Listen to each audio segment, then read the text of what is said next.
Bonjour Mo et bienvenue à l'émission Studio 39. Bonjour. Pourquoi ce prénom Mo?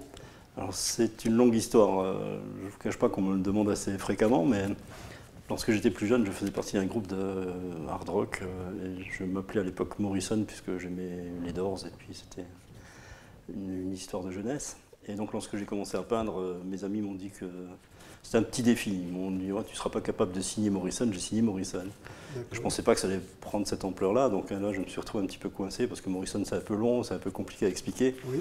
Et donc j'ai diminué au fur et à mesure le nom pour arriver à un mot, et maintenant je signe mot, point, et tout le monde me connaît sous le nom de mot. Donc c'est le pseudo. Ouais, c'est un pseudo. C'est pas le vrai prénom. Non, non, c'est pas le vrai. Comment vous définissez-vous comme artiste? Ben, comme beaucoup d'artistes, je pense qu'au départ c'était un petit peu un hobby, un passe-temps, et puis petit à petit on y prend goût, et puis on se rend compte qu'on a peut-être des choses à dire, même si on ne nous demande pas de faire artiste, hein, c'est nous qui le voulons bien, donc il ne faut pas se plaindre du fait d'être artiste.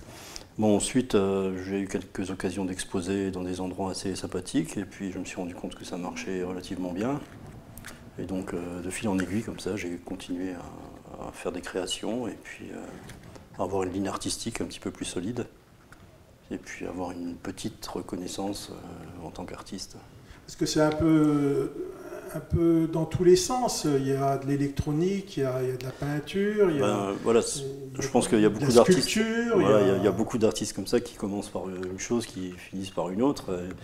Et puis je suis pas pour... bon, je sais qu'en France on a tendance à mettre les gens dans les petites boîtes, moi je suis pas trop comme ça, je crois que l'artiste a besoin de s'extérioriser par son envie, par sa création, et suivant aussi les périodes. Bon, il y a beaucoup d'artistes qui changent de période assez fréquemment. Bon, moi j'ai travaillé, bon, je suis autodidacte, donc je me permets de toucher à tout. Hein. Voilà, pas d'école. Pas d'école, et donc sur le tas. voilà, moi je dis toujours que je fais partie de l'Académie des autodidactes. Donc, Oui. Et puis bon, il n'y a pas de souci avec ça, à force de faire, on apprend très bien certaines choses et on peut s'en servir dans les techniques artistiques. Donc pas d'école d'électronique, pas d'école, pas les beaux-arts, rien de tout ça, donc tout sur le tas. Tout sur le tas, oui. Avec peut-être des gens qui vous ont disons que orienté. Ouais, ce qui est important, je crois, lorsqu'on est autodidacte, c'est d'être curieux, quoi. C'est un peu la base de l'autodidacte. Oui. Hein. Bon, c'est comme ça que je le vois, et puis c'est comme ça que ça fonctionne, en fait. Hein. Je pense que si on est curieux, on s'intéresse, on essaye, on fait quelques essais, des tests, des choses comme ça, et puis ça marche. Finalement, être artiste, ça vous est venu comment? L'envie de créer certaines choses. Après, il y a toujours ce fameux passage de montrer ce qu'on crée. Bon, ça, c'est différent. Ça, c'est un choix personnel. J'ai beaucoup de gens que j'apprécie, qui font des choses, mais qui ne les montrent pas, ou juste à la famille. Hein. Voilà, oui. Mais bon, moi, c'était un but, quoi, de pouvoir montrer ce que je fais, m'extérioriser, rencontrer des gens, discuter avec des gens. Et voilà. Donc maintenant, vous vivez de cette passion, je suppose. Voilà, c'est ça. J'ai eu la chance entre guillemets, j'ai travaillé longtemps au Luxembourg, donc ce qui m'a permis d'avoir une certaine rente, entre guillemets, et ce qui me permet maintenant de pouvoir être relativement libre de mes créations. Ce qui fait que bon, j'ai des amis artistes qui ont du mal des fois à joindre un petit peu les deux bouts, puisque c'est vrai que c'est très compliqué la vie d'artiste, surtout depuis les histoires de crise, etc. Bon, j'ai la chance de pouvoir faire ce que je veux en étant relativement tranquille. Donc j'estime que c'est une chance et j'espère bien en profiter encore assez longtemps. Alors comment vous créez une œuvre? Ça vous prend comme ça? Tiens, j'ai envie de faire une sculpture aujourd'hui. Mais bon, là, je vais faire de l'électronique, je vais sortir le fer à souder. Comment vous procédez? Longtemps j'ai travaillé par rapport aux informations qu'on nous transmettait par la télé, par la radio, enfin des images. Oui. Parce que j'étais très engagé au niveau des libertés, enfin je m'étais très intéressé à tout ça, j'étais très accro de toutes ces choses, de défendre ces choses. Et puis petit à petit, j'avoue que j'ai toujours eu un faible pour le design, donc je me suis retourné un petit peu vers le design aussi, créer des objets, des meubles, des choses comme ça. Et donc c'est un tout et c'est très vaste, et donc c'est pour ça qu'il ne faut pas s'étonner que ça parte un peu dans tous les sens. Il n'y a pas de style particulier? Depuis maintenant une année, là je travaille... j'ai pris une direction un petit peu nouvelle, qui n'était pas la mienne au départ, de rester vraiment dans une chose particulière. Et donc j'ai imaginé une micronation qui s'appelle le Regal Park, donc un micro-pays si vous voulez, Et ce pays est habité de 13 mégalopoles, donc c'est un pays que j'ai cartographié, dessiné, avec les noms, les régions, les contrées, etc. Comme un pays normal, des fleuves, des lacs. Et donc j'ai créé des mégalopoles, et maintenant je travaille, tout mon travail est basé là-dessus. Donc tout part de là, c'est la source de mon travail. Je crée des mégalopoles, je crée des personnages qui ont un trait à ce pays, il y a une histoire, il y a un récit qui est créé, il y a même de la musique maintenant qui est créée par rapport à ce travail-là. C'est un travail qui est très vaste, mais tout est lié par ce pays, par Regal Park. Et vous faites aussi de la musique alors? Ouais, un petit peu, ça c'est à côté. Disons que ce que je veux pour l'instant, c'est encore un des projets, c'est créer des expositions avec une ambiance musicale qui a été créée aussi, soit par moi-même, soit par des amis artistes qui vont travailler sur mes œuvres. Ah, d'accord. Mais donc, ce sont des amis qui crée la musique qui va avec votre œuvre. Sans doute, parce que je n'ai pas un niveau assez important pour vraiment créer des œuvres de grande qualité, mais je pense qu'on va trouver une solution pour présenter quelque chose de correct et de sympa. Est-ce que des gens vous demandent, par exemple, tiens, j'aimerais que vous me fassiez un objet de tel style, ça arrive? Voilà, les commandes, alors là, il y a aussi deux écoles. Il y a les artistes qui ne veulent pas faire de commandes, puisque, bref, enfin, mais je crois que de tout temps, les artistes ont fait des commandes, que ce soit au Moyen-Âge ou avant ou après. Oui, aussi, pour vivre peut-être, oui. Pour des châteaux comme Versailles, par exemple, ou des grands châteaux de la Loire. Par exemple, quand une ville a besoin d'une sculpture, ça aussi, pour un point ou autre. Et je pense qu'il ne faut pas avoir peur de dire qu'on fait des commandes. Moi, si on me commande quelque chose... Bon, bien sûr, c'est toujours à discuter avec le demandeur, voir un peu ce qu'on peut faire, ce qui est possible de faire. Mais pourquoi pas? Ça fait partie du métier d'artiste. Est-ce que vous avez créé des sculptures pour des communes, pour mettre dans des cours, voilà, j'ai pas fait de sculpture ou autre? Voilà, j'ai pas fait de sculpture parce que là, je fais des choses. J'appelle pas ça des sculptures parce que sculpture, ça veut dire former, creuser, etc. Alors que moi, je fais des structures, j'assemble des choses. Et donc je les soude, je les colle ensemble, pardon, et après je les recouvre. Et donc là je travaille plutôt là-dessus. Maintenant ce que j'ai fait pour des endroits publics, ce sont des installations. Donc j'installe des choses, et là par exemple pour la médiathèque de Cattenom, l'expo qui nous intéresse, j'ai prévu une grosse installation dans la cour de la médiathèque, mais là je ne dévoilerai pas le secret, il faudra venir voir sur place. Surprise. Oui. Voilà, surprise. Qu'est-ce que vous ressentez quand vous travaillez une œuvre? C'est un monde à part. Hein. Vous pouvez venir à l'atelier et vous dire je vais faire ceci, ça ne fonctionne pas trop bien, on ne sait pas trop pourquoi. Et puis il y a un moment, on ne sait pas pourquoi, ça part. Et puis une fois qu'on est dedans, bon, ça, il n'y a plus de notion de temps, il n'y a plus de notion de... Il n'y a que ça qui vous habite. Quoi. Vous pouvez rester quelque temps sans sortir quelque chose, et puis d'un seul coup, tac. Et c'est très difficile à expliquer, à comprendre pourquoi ou comment c'est comme ça. Quoi. Et quand vous créez une œuvre, à quel moment vous sentez qu'elle est terminée? Ça, c'est le problème, parce qu'il m'arrive de retravailler des œuvres, des fois 2-3 ans après, de ressortir le truc et de recommencer dessus. Mais bon, en principe, il y a un moment où on doit s'arrêter, parce que sinon, on veut dire que vous avez peut-être des stocks de choses. J'ai des œuvres que je garde et que je retravaille. Et là aussi, une particularité, il m'arrive souvent, bon ça, quelquefois les artistes ont peur de le dévoiler, mais moi personnellement, je ne nie pas repeindre sur une toile qui a déjà été faite, par exemple, remettre du blanc par-dessus et puis retravailler la toile. J'ai des toiles où on voit très bien les anciens dessins du dessous, ou les anciennes formes, les reliefs du dessous. Ça ne me gêne pas du tout. Hein. Où travaillez-vous? Vous travaillez dans un atelier? Vous travaillez dehors? Voilà, j'ai la chance d'avoir mon atelier à côté de ma maison. Donc on a fait un atelier sur 2 niveaux. On a un endroit où on crée les projets à l'étage.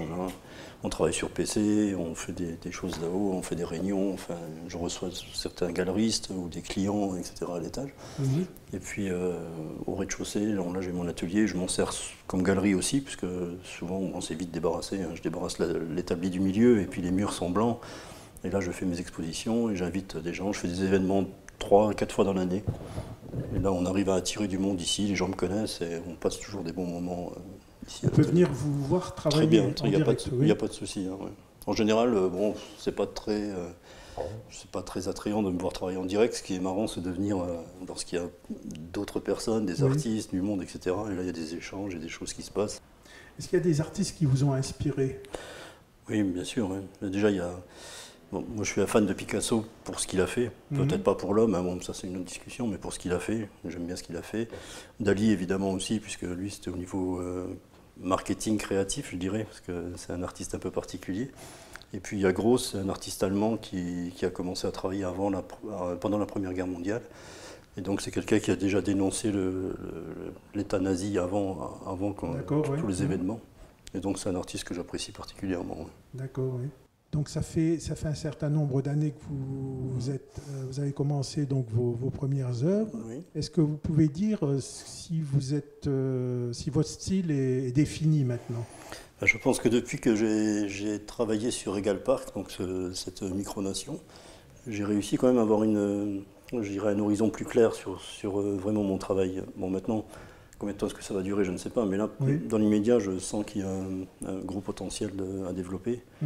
Et j'ai des choses à sortir de cette création et je vais continuer à travailler là, donc, dans ce sens. Pour quelques années, donc à partir de... Parce que j'ai travaillé aussi, Regal Park, en fait, c'est un tout, parce que j'ai développé une technique à partir de cette micronation. Oui. Une technique que j'ai appelée le pointillisme dateur, c'est-à-dire que toutes mes œuvres sont faites à base de tampons encreurs. Donc il y a une double vision. De loin, on voit l'œuvre comme une œuvre, je dirais, entre guillemets, normale.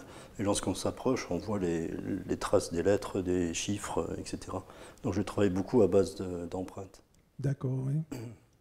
Et où exposez-vous vos œuvres? C'est ici, dans le village ou... Je travaille beaucoup sur Luxembourg. Sur Luxembourg. Et ma galerie, oui. Je suis dans leur catalogue, donc je dis que c'est ma galerie. C'est la galerie Chorjeune de Luxembourg. Oui. Et c'est une des plus grosses galeries qui est là depuis plus de 40 ans quand même. Donc j'ai exposé là-bas les pay cash, les fameuses machines électroniques du début. Elles ont été exposées là-bas pendant un mois, il y a voici 3 ans maintenant. Et sinon, moi j'ai fait la galerie Paris-New York, j'ai fait plein de choses, j'ai été exposé en Italie, enfin un peu partout, quoi. Et là, vous venez à Cattenom? Oui, alors à la médiathèque, alors là c'est une histoire avec l'association Crocard qui est à côté ici à Rodemack. Oui. Donc on s'est rencontrés, ils veulent que je sois un petit peu l'artiste du coin. Donc je reste avec eux parce qu'ils sont sympas, ils ont envie de travailler et puis ça fait plaisir de monter des événements avec eux, quoi. Et qu'est-ce que vous allez exposer? Moi personnellement je fais partie des artistes qui exposent, hein, donc je vais exposer certainement un peu de design parce que je voudrais montrer un petit peu ce que je fais au niveau design. Et puis quelques toiles, mais sans plus. Hein, Par contre, ce qui m'intéresse bien, c'est de monter l'installation au milieu de la cour de la médiathèque. Et là, une fois de plus, je ne vous dirai pas ce que c'est, il faudra venir voir. Donc là, voilà, Crocard a voulu cette année mélanger les artistes et les artisans d'art. Et donc on est donc chapeauté par l'INMA, qui est donc l'Institut national des métiers d'art. Oui. Et donc ce sont eux qui nous font la publicité, et qui nous emmènent un petit peu avec... parce que ça va se déplacer à Luxembourg après. Hein, les journées continuent sur Luxembourg. Et donc les artistes de la médiathèque seront sur Luxembourg aussi. Il y en aura combien à peu près d'artistes? Il y en a beaucoup, là j'ai vu un peu la liste, il y en a au moins une trentaine. Trentaine d'artistes. Artisans et artistes. Hein. Ah ça va valoir le coup de venir à Cattenom. Il va y avoir du matériel. Hein. Dites-nous pourquoi l'art c'est sérieux? Alors c'est sérieux parce que c'est bien que vous me posiez la question comme ça, parce que je voulais y venir aussi. On a donc été chapeauté par l'INMA, et eux nous ont demandé de faire venir des artisans et des artistes professionnels. Parce qu'il y a le problème justement qu'il y a beaucoup d'artistes amateurs qui font des expositions par des associations, etc., qui vendent leurs œuvres en plus. Et donc ça pose un problème, parce que c'est un peu comme si dans un village, il y aurait 10 électriciens, 20 boulangers, etc. Le métier d'artiste, c'est un métier à temps complet et c'est un vrai métier, quoi, hein. Il faut arrêter de croire que les artistes sont des gens qui ne mangent pas, qui ne boivent pas, qui ne payent pas les impôts, etc. Ils sont comme tout le monde. Donc là, ce sont des professionnels qui viendront à Cattenom. Donc il y aura certainement du beau travail à voir. Je pense. Et ces gens-là sont des professionnels. Donc, c'est pour ça que je voulais vous dire que l'art, c'est sérieux. D'accord. Peut-être que vous avez quelque chose à rajouter pour nos téléspectateurs? Simplement que, déjà pour l'expo de Cattenom, je remercie la médiathèque de Cattenom, parce que c'est quand même grâce à son président et puis à tout le personnel de la médiathèque qu'on peut s'installer là. Et j'ai l'impression que ça prend tout doucement une tournure un petit peu institutionnelle, que tous les ans on a des chances de s'y retrouver. C'est ça. Donc ça peut être assez sympa. Et il y a des choses qui vont se faire petit à petit aussi, ça va se développer certainement, et j'espère qu'on en reparlera encore longtemps et qu'on pourra travailler avec vous sur la médiathèque assez longtemps. C'est un endroit que j'apprécie particulièrement. Eh bien, merci Mo pour cette interview, et puis on vous souhaite à tous les artistes qui vont vous accompagner un franc succès donc, voilà. à l'exposition de Cattenom. Très bien, merci.